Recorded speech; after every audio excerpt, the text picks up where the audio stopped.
जय हिंद। आप देख रहे हैं नवोदय क्लासेस यूट्यूब चैनल।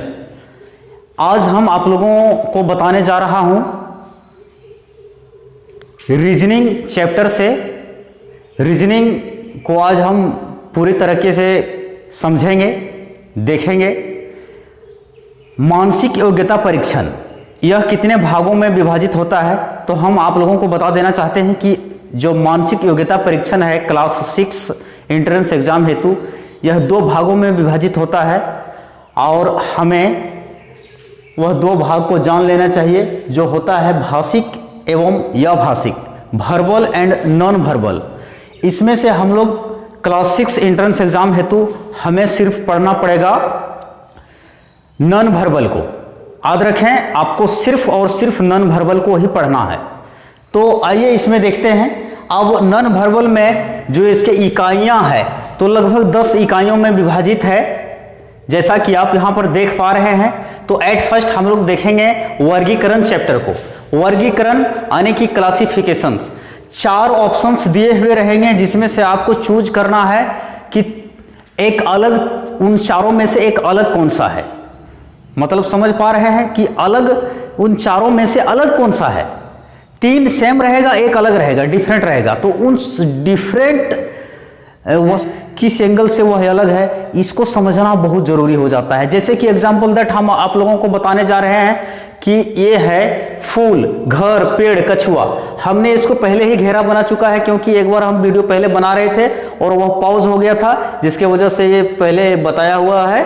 फिर भी हम इसको समझ लेते हैं। इस तरह से सैकड़ों एग्जाम्पल आप लोगों के सामने प्रस्तुत किया जाएगा। आप लोग देखिए, फूल, घर, पेड़, कछुआ, इसमें से इन चारों में से एक अलग कौन है? तो बेसिकली एक घर ही होगा। क्यों होगा, ये भी हम आप लोगों को बता देना चाहते हैं। जैसे देखिए, फूल, पेड़, कछुआ जीवित है, यानी कि लिविंग थिंग्स है, जबकि यह घर जो है सो नॉन लिविंग थिंग्स है। नॉन लिविंग थिंग्स कहने का मतलब है कि जिसमें जान नहीं होती है, और कहने का मतलब है कि जिसमें जान होती है।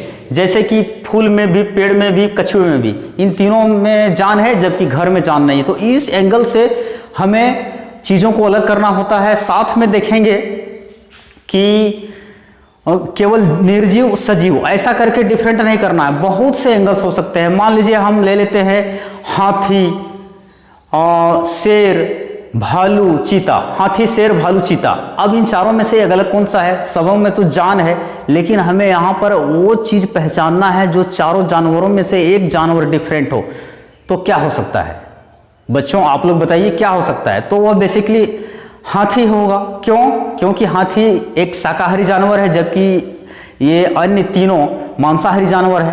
तो इस प्रकार से हम लोग जान पाते हैं कि उन 4 वस्तुओं में से, 4 एलिमेंट्स में से, 4 जीवों में से एक डिफरेंट कौन होता है, उसका ही हमें चूज करना होता है, उसका ही सिलेक्शन करना होता है। वही आपका आंसर होता है। आप याद रखेंगे। यानी कि अगर इसको और आसान भाषा में देखा जाए तो हम बोल सकते हैं कि एकदम 4 लोग जा रहे हैं। अब 4 में से 3 लोग मांसाहारी है, एक शाकाहारी है। तो हम उसे क्या कहेंगे? साइड में बैठिए, साइड में बैठो, अरे तुम भीने बैठो, अलगे बैठो, है ना। तो ऐसा करके हम उसे अलग कर देते हैं। खैर, ये बात है, हमको समझने से मतलब था, चीजों को इस ढंग से हम समझ जाए, चाहे वह तरीका जो भी हो, लैंग्वेजेस जो भी हो, उसे डजेंट मैटर, वो मायने नहीं करता, वो माइंड नहीं होना चाहिए।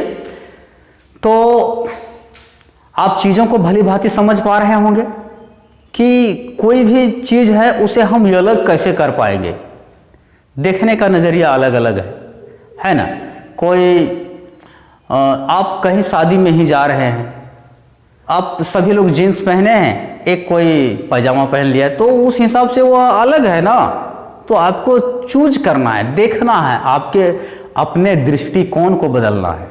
तो आई होप आप समझ पा रहे होंगे कि क्लासिफिकेशन क्या है, वर्गीकरण क्या है। मैंने वर्गीकरण मतलब अलगे कर दो, अलग, इसे अलग कर दो।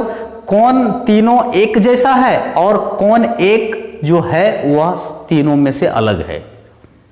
समझ गए? तो इस तरह से बहुत ढेर सारी चीज़ें आप लोगों को मैं बताऊंगा। समान आकृति की खोज, आकृति पूरा करना, श्रृंखला या श्रेणी क्रम, सम संबंध या सादृश्यता, ज्यामितिक आकृति पूरा करना, दर्पण प्रतिबिंब एवं जल प्रतिबिंब, कागज के मोड़ एवं पंच, कागज के टुकड़े एवं उससे बनी आकृतियां, छिपी आकृतियां, ये तमाम चीज़ों को बहुत ही डिटेल से मैं एक्सप्लेन करूंगा। यहाँ पर आप देख सकते हैं। फिलहाल ये मेरा डेमो क्लास था। हम चीज़ों को बेहतरीन ढंग से आप लोगों को बताएंगे। अगर फिर भी कहीं दिक्कत हो तो कमेंट के माध्यम से आप हमें सूचित करें। मैं आपके प्रत्येक प्रॉब्लम को कि हर एक सॉल्यूशन का खोज करने की मैं कोशिश करूंगा। तब तक के लिए जय हिंद। आप लोग बने रहिए, मेरे चैनल को वॉच करिए, देखिए। हाँ, और एक बात मैं जाते जाते कह देना चाहता हूं कि कोई भी बच्चा मेरे नज़र में कमज़ोर नहीं होता है। मैं सब चीज़ों को बारीकी से समझाऊंगा, याद रखिए। हाँ, जाते जाते बच्चों मैं ये कहना चाहता हूं कि आप कम से कम देखिए तो सही।